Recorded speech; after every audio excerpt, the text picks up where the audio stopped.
Hello and welcome back to the Big Three Sports Talk Show. Nate Martin here with Ion Shaw, Kieran Costa, recording on Thursday night, June 3rd. And we're going to get to some NBA playoffs later on in the show, as well as just overall basketball news. A lot of changing and coaching already. So we'll get to that later on. But first, we'll start off with our regular segments. Player of the week. Ion, give it to me. Player of the week this week is Nikola Jokic. 36 points, 6 assists, 8 rebounds. He played amazing. We were debating giving it to Jokic or Dame, but Dame did not have as good a game this game compared to Jokic. Although Dame did play really well. Did not win the series. He didn't win the series either. Yeah, Jokic was the main catalyst for the Nuggets as they advanced to the next round to play the Suns, I believe. Yeah, I believe they are playing the Suns. Yeah. That's going to be a fun series. Yeah, that'll be a good series. And then Kieran, this day, 1990. Germany soccer team forward Mario Götze. He turns 31 today. You might know that name as he was the lone goal scorer in the 2014 World Cup final as he nets the overtime winner against Argentina. We will get into Germany and international soccer next week with Euros 2021. That's going to be all next week. We'll do a bracket. We'll do all that. But let's start with what happened this week. My Blues, Chelsea, win 1-0 in Porto. Kai Havertz, late first half, nets the only goal. Mendy, of course, the clean sheet. N'Golo Kante wins man of the match. He's personally my favorite player. And my unsung hero, Reece James, all over Raheem Sterling. Yeah, it was a really great game. And I think what it came down to was Pep Guardiola choking and overthinking in the big games, as he always does. He's never won the Champions League before. And he's just completely he folded like a lawn chair. Man City played 60 games over the course of the year. In 59 of the 60 games, either Torres or Fernandinho. It's Torres right in the back. That's the stadium. Yeah, Torres and Fernandinho, either one of the two or both of them played. And that one game where either one didn't play was the Champions League final. Yeah, one thing that the announcers kept talking about was that Chelsea had beat them twice in the last 2 weeks. They won just a Premier League match that obviously didn't matter to Man City as they pretty much clinched the title at that point. And then an FA Cup match in the quarterfinal, or in the semifinal of the FA Cup. And I think Pep Guardiola started tinkering with his lineup. Us fantasy football players know you never tinker with your lineup in the big game. And Nate said it, he started overthinking. He saw that Chelsea had beat them twice in meaningless games. He should have just stuck with his starting lineup, and I think they win that match. One of the games wasn't meaningless. That was FA Cup semifinal. Definitely not meaningless. But also, none of their starters played in that either for some reason. Thomas Tuchel coached a really great game. Really well-coached game from Tuchel. Early injury for Thiago Silva, which was heartbreaking to see. But Christensen stepped in, played a great second half. And then one thing we have to mention, you obviously saw the wind come out of Man City's sails with the Kevin De Bruyne injury in minute 55. Him and Antonio Rudiger had a collision. Kevin De Bruyne ends up with a broken nose. He comes out for the last 30 minutes. And you saw the energy of Man City really drop after they lost their star player. And hopefully he'll be back by Euros. And then I also just want to mention Timo Werner. Not a very good game from him. It has to be said. A couple chances missed from him. But that's not surprising. Yeah, it's not. Timo Werner has missed so many chances. And I also one quick question for you, Kieran, because I know Ion didn't really follow this as much as you. But Kai Havertz, was he worth the money? I believe he's the most expensive player in Chelsea history, and he didn't really have a good season up until now. Has he been worth the money though? He won us the biggest championship in European football, didn't he? But what is it, 100 million for one goal? I mean, no. It wasn't one goal. Werner was worse. Yeah, Werner has been worse. It has to be said. But yeah, great He, champion. he just looks good compared to the other strikers on that team. Yeah, because you don't really have any other strikers besides like Werner, Giroud, neither are great.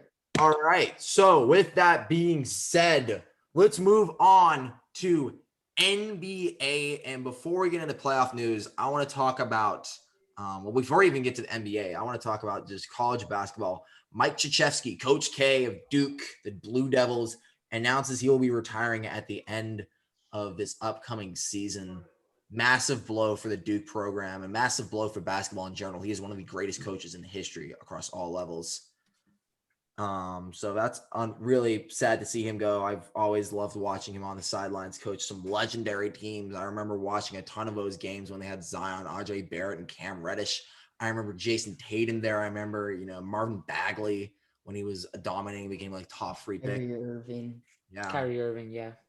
I don't remember watching Kyrie. I think I'm a little too young for that. And we didn't really get college basketball out in Australia. But yeah, Kyrie also went to Duke, and just in general, large legacy there. My dad remembers the 90s very fondly with Christian Laettner hitting the big shot, So, yeah. And the, other coaching changes, NBA, Boston Celtics. Danny Ainge has announced his retirement, and filling in his role will be their head coach, or former head coach now, Brad Stevens. So what does this just mean for Boston, Ion? I mean, bringing in a new coaching staff could be a change for the better. Stevens was coaching very well, with Isaiah Thomas and those guys, but this year they didn't do good at all. I don't know what it was. Maybe Stevens moving up to that position could be better. He's very analytical, he's very smart, he's strategic, and that could be very, very good for this position. However, when it comes to the head coach, I think that the Celtics still need a good game plan and they need a very good head coach right now to kind of guide them through these stormy waters that they're in right now. Kieran? Okay, I think Brad Stevens is going to be very good at the job he's stepping into. As Ion said, very analytical guy, very smart guy. Obviously, the coach at Butler for a long time, but he revolutionized that program. But I still think he's a top 3 coach in this league. Like, why take him out of that position? He chose to go into that position. They didn't take him out of it. He chose to go in that position. He said he was done with coaching, or he was going to take a little break from it, I'm assuming, and he's filling into a front office role. And that leads to the question. I'm not as certain as you guys are for a front office, because being a front office person and being a coach are 2 very different jobs. Mm-hmm. We've seen it work before, but it's usually the front office transitioning into a coach. I'm thinking of Steve Kerr when he was the GM for the Suns. Took a little. Any ideas for who fills in? Rumors are they're interviewing Jason Kidd, who's looking to get another head coaching job in the league. Also, former Atlanta Hawks head coach Lloyd Pierce. But who I really like the chances of? Clippers assistant coach Chauncey Billups. He's expected to be a hot name this offseason. Has connections to Boston and a former player as well beloved by a lot of people in the NBA. What about KG? I think KG, I don't think that's a possibility. Garnett, that coaching is not Garnett's. I would love to see Kevin Garnett as a Garnett would berate the players to no end. I know. Garnett. I mean, someone's got to wake up that team. Someone's got to do it. That leads to the question: What does Steven? The Celtics have a very interesting offseason approaching. What does Brad Stevens need to do to make sure the team does not finish as a 7th seed again? I'd say main thing right now is getting a head coach who can properly utilize more. I'd say that's a difficult question, but I'd say getting a head coach that can properly utilize Jason Tatum. I'm gonna be honest, Brad Stevens did a pretty good job with Jason Tatum so far, but I think they need to keep that consistency while also integrating more of the team, playing to certain players' strengths. Because I think that was one of the biggest flaws this season, along with just a case of bad luck as well. I think the main thing that they need right now is luck. Also, but they need to stay healthy. Like and Nate was like, they're fine in free agency. They only lose Evan Fournier, Luke Cornett, and Semi Ojeleye on Taco Fall. So Like they're not going to take a lot of huge losses in free agency. They're going to keep the core together of Walker, Brown, and Tatum. I think they just need like one more piece, even if it's like a Tristan Thompson role player. Tristan Thompson's their center. So their starting lineup's fully staying. I disagree. I think you got to go for a third star. I think that's the move for Boston. I think they have a lot of draft capital, and this is a league, especially in they have the cap space. Yes, they're Boston. They're gonna have the cap space. Who? Kawhi? I don't know who. I haven't figured that out yet. I don't think it's someone. I'm saying you go for a guard, someone who can play point guard. Kemba has to play way better than he did this year. Kemba had a very disappointing season. I think he is going to become a central piece in the trade for this third star. Either that or a center, because I think you can play Marcus Smart at the point guard. He was bringing the ball up a lot during the playoff series against Brooklyn. I think you can play him at point guard. It just seems to be a good fit there. I say you need to bring in a third star either at the point guard position or someone who can play down low, a good center or power forward, someone who can fill in that role. I don't know. Off the top of my head, someone on a struggling team, you could go after Cat if you wanted to. No, Cat will never leave. Cat is loyal.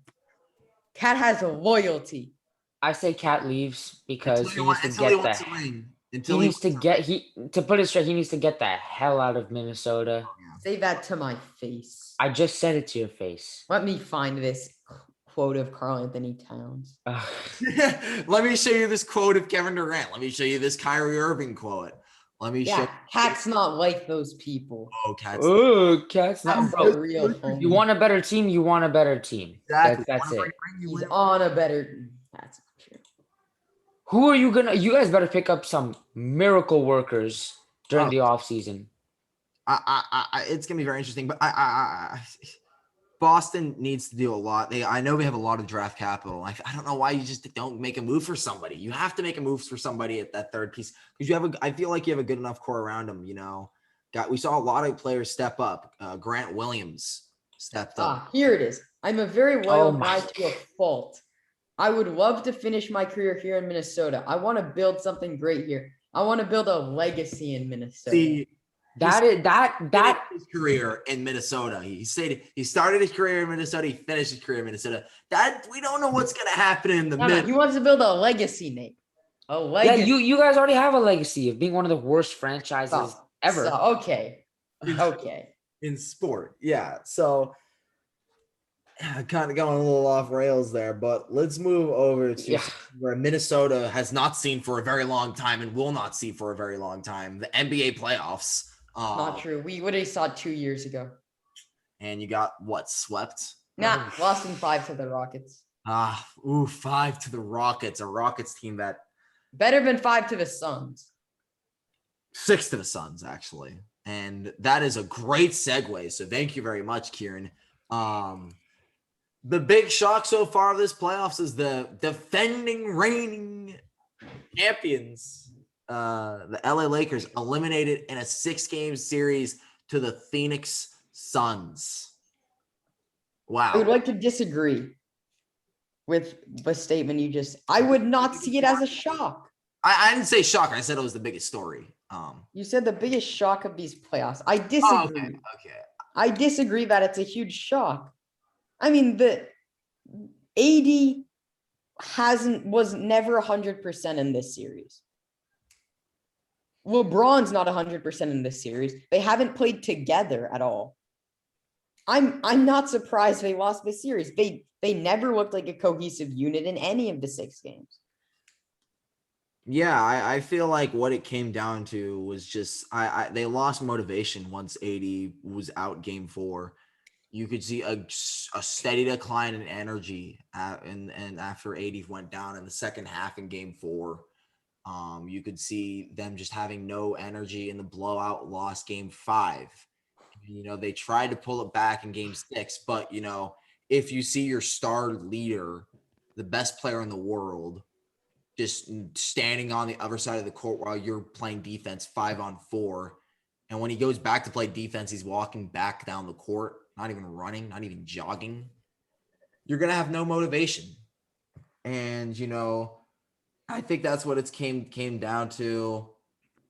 And it's really unfortunate to see the Lakers go out like this, because a deep part of me, a part inside of me wanted to see a Nets Lakers final, but we're unfortunately not going to Nate, get one more piece I want to add about them giving up motivation. I think they sort of ran out of energy. So obviously there was like a 4-month gap and then the bubble. So all the teams that didn't make the bubble had an extra like 7 months that the Lakers didn't have. But the Lakers played so deep into the bubble. They played like an extra 6.5 months of basketball that all the teams that didn't make the bubble played. That's gonna take a toll on you at some point. They played an extra 6.5 months during quarantine. Like I think this is a stupid point just because these are the most in shape people on earth. They are all so in shape. Okay. So you think the 6 months different, 6 months, or okay. So like LeBron, but the Lakers had like a month and a half between the last game and the first game of the next season. Yeah, that's stupid. But LeBron obviously that's a ridiculous turnaround. He did not play all of a season, some of it because of injury, but also some of it because of fatigue. And and the fatigue obviously caught up to him. I wouldn't say the fatigue caught up to him because he still played. He played incredibly hard in the he hit one of the most iconic. He had one of his most iconic games as a player against the Warriors in the play-in tournament. And, he went all out during the first couple games. But once AD went down in injury, they were done. LeBron just looked deflated out there. And I want to bring this discussion to our resident Lakers fan. Ion, give us your thoughts on this first round series from the LA Lakers.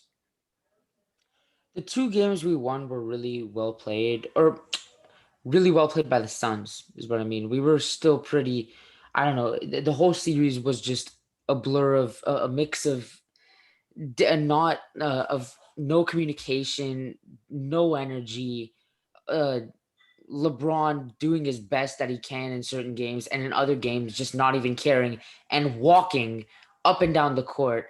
I don't get how someone who's in the greatest of all time conversation, I get that we're down. I get that you're down points.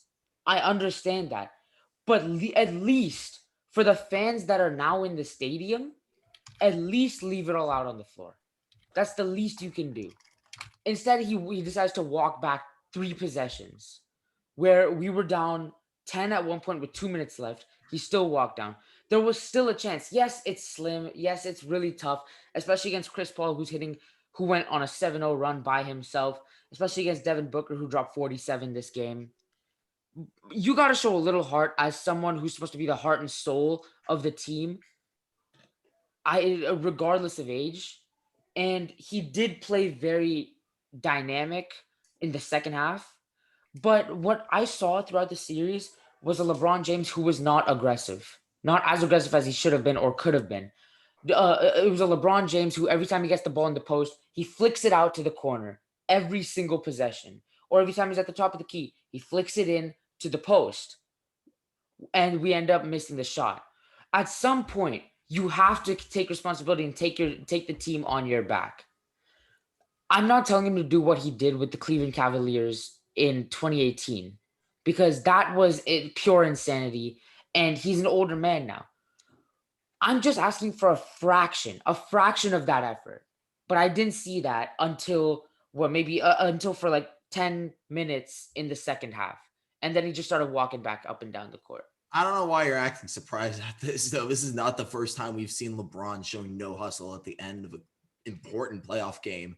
Just a couple nights ago, he left the court with 5:40 remaining on the game. That was not only disrespectful to the other team. You should at least stay on court. It's disrespectful to your own team. Even more disrespectful, I would have to say. And then, last year in the NBA Finals, he walked off the court with 10 seconds left in the game. I don't know if you guys remember that one when that happened. And I remember him playing against the Warriors, just walking up and down the court. It was. I'm not surprised at this by LeBron, and this is something that's I think stuff like this is definitely going to tarnish his legacy, as well as just this playoff run in general, because this was a massive disappointment for the Lakers as a whole season. 7th seed. But they don't look like a playoff team without AD. Yeah, I agree. Who's their second scorer? Schroeder? Yeah, Horton Tucker? This playoff series, I think it was Dennis Schroeder. Yeah. yeah. Actually, no. It was still LeBron James, their second scorer, averaging. But I mean, injuries No, did he was their play. leading scorer. Wait, what do you mean? Wait, Anthony Davis was the leading scorer this No, series. he's just saying when AD's out. Yeah, no. when AD's out. When AD is not playing, your second scoring option can't be Talon Horton Tucker. But even And not to mention Horton Tucker in that stretch where we were down by was less than ridiculous. 20, Yeah, that was ridiculous. He was putting a second. Either he's a rookie or it's his second year in the NBA. Is putting the team on his back the best that he can. A kid. Like no championship team will have Talon Horton Tucker as their second scorer. Yeah. I think what it is that, I kind of forgot what I was going to say. I'm not even going to lie. But yeah, it's just a massive disappointment for the Lakers this playoffs. And the question is for me, what is next for the Lakers? Because, you have the potential of one of your assistant coaches leaving for a head coaching job, because Jason Kidd has been very adamant about how he wants to be a head coach in the league again. They give him the head coaching job. No, a lot of players going into free agency. And Frank Vogel, we kind of clowned on him last year, and we're going to clown on him again this year. No, yeah, I'm not joking. I think they should. Moments. I think they should fire Frank Vogel and promote Jason Kidd. Most definitely. That's the move. I don't think that's Vogel the key move, but I think that's an easy move. The Jason Kidd that couldn't, allow Giannis to succeed. The Jason Kidd that did not look good with the Nets when they had like Dinwiddie as their main dude. Better than keeping Vogel on. I mean, Vogel wasn't even a coach. Just let him be the guy. LeBron gives him like the T signal. He says like, referee, I want to go to the monitor. Just Jason Kidd can sit back, let LeBron do the coaching the entire time, and yet LeBron didn't do that at all. Yeah, not this series. Man. AD looked like more than a coach than LeBron this series. Yeah, he was. Even when AD wasn't injured, LeBron. I just think LeBron was unmotivated this year. It was a lackluster performance. Yeah, I think that's enough talk about the Lakers series. Although, as much as I want to go on talking about it, let's move on to the rest of the NBA playoffs. There's only one more series going on right now. The Clippers Mavericks series, Game 6 is tomorrow night. Yeah, the Clippers in the finals. I thought we had the Lakers, but okay. It's a lose-lose situation. It is a lose-lose situation. I say the Mavericks win tomorrow. Yeah, I agree. Another atrocious bracket from the Big Three crew. It has to be said. Just embarrassing. It really is. But I want to talk about the Nuggets Blazers series and that game. What was it? Game 5, double overtime thriller. One of the best first round games I've seen ever. Damian Lillard, 57 points. As Ion said, we were going to give it to him if it wasn't for his lackluster performance tonight.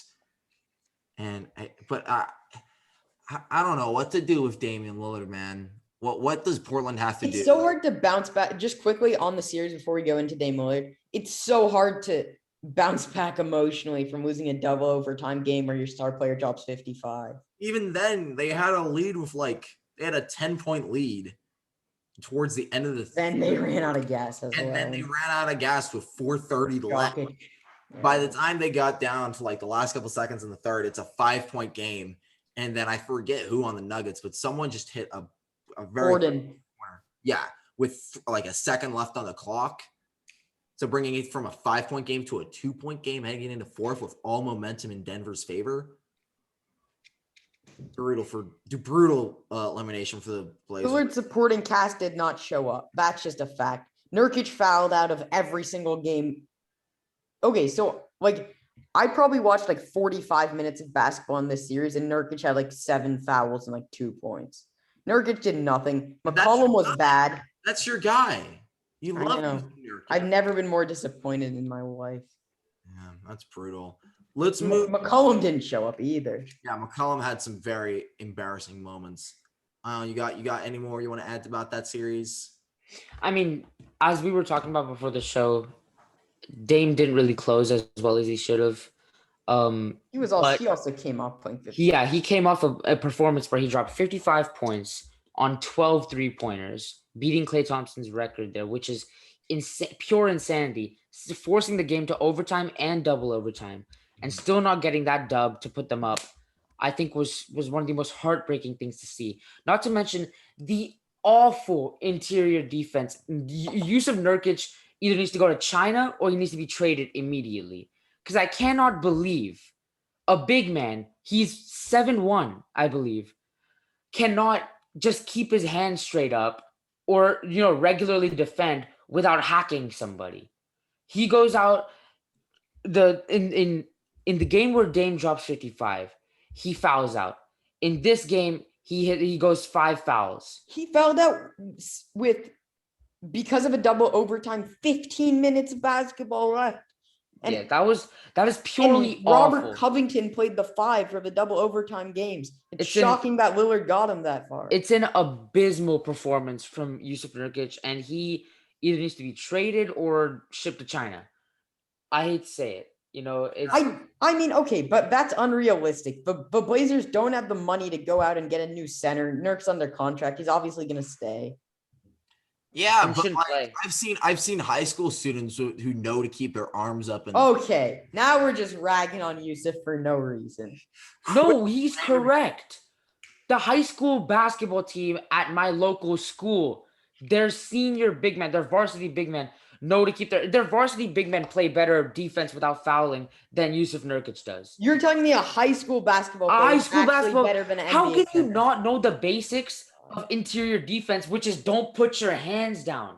He got a few unlucky calls against him. It was purely awful. How can it be unlucky 2 games in a row where he fouls out? Okay, I'm in no way saying he's good, but he's better than a high school center. I'm not saying at Milpitas High School. We didn't say high school players are better than him. We said that they at least know not to hack. Yeah, I want to move on to the Eastern Conference now. I think we're done with the Western Conference. Everything is They were all 4-1, right? Or the Jazz Grizzlies series, which really was only interesting because Donovan Mitchell was out for the first game, and then every other game was a blowout. I want to talk about the Hawks-Knicks series. How about Trae Young, the king of New York? Crown him right now. The man is disrespectful. Okay. Knicks fans are pure hooligans. They are out of control. A fan spit on Trae Young. I'm sure a lot of people know this. A fan spits on Trae Young as he's trying to inbound the ball. He's on the sideline. People are chanting very obscene things at him, and he just smiles, and there's a photo taken, and that is probably one of the greatest photos taken in NBA playoff history. The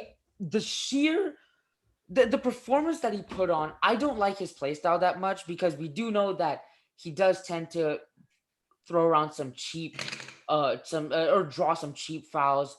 However, I absolutely love the fact that he embraced his role as the villain of this series. He was a pure menace to New York that entire series. He lived rent-free in New York players' heads. They were headbutting him. They were shoving him, throwing the basketball at him. Julius Randle didn't even show up that series. Overall, it was a pure dominant. It was a show of dominance by the Hawks.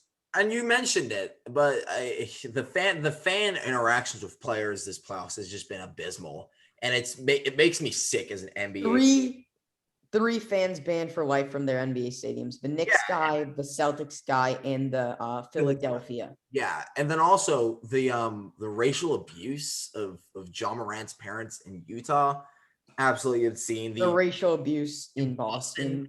Kyrie Irving saying that racist fans are in Boston, and Danny Ainge denying it as one of his last major moves as the president of Celtics basketball. There's always been racist fans in Boston. Seen racist fans in Boston, which is just complete BS, absolute lies. There's been like 5 instances in the last 3 years at Fenway Park of racist chants getting Yeah, yelled at players. it's disgusting, and I'm just ashamed in general to be a basketball fan. And that's just Boston In the game one's 3 fans banned. That's such a bad look on everybody. And then also, I just feel like I have to mention the Heat got swept after making it to the NBA Finals. How about that revenge for the Bucks? And then finally, I feel like people are saying, oh, this has been a great playoffs, but I feel like this year's playoffs has been ruined with injuries. There's been a lot of injuries this playoffs. Chris Paul, AD, Embiid, a lot of different. You said Embiid, so Embiid got injured. What? Yeah, he did. Yeah, he's day to day right now. He's day to day. That's right. And then Mike Conley got injured for the Jazz. And I don't know. I feel like there's been a lot of injuries this playoffs, and this is kind of ruining the fun for me.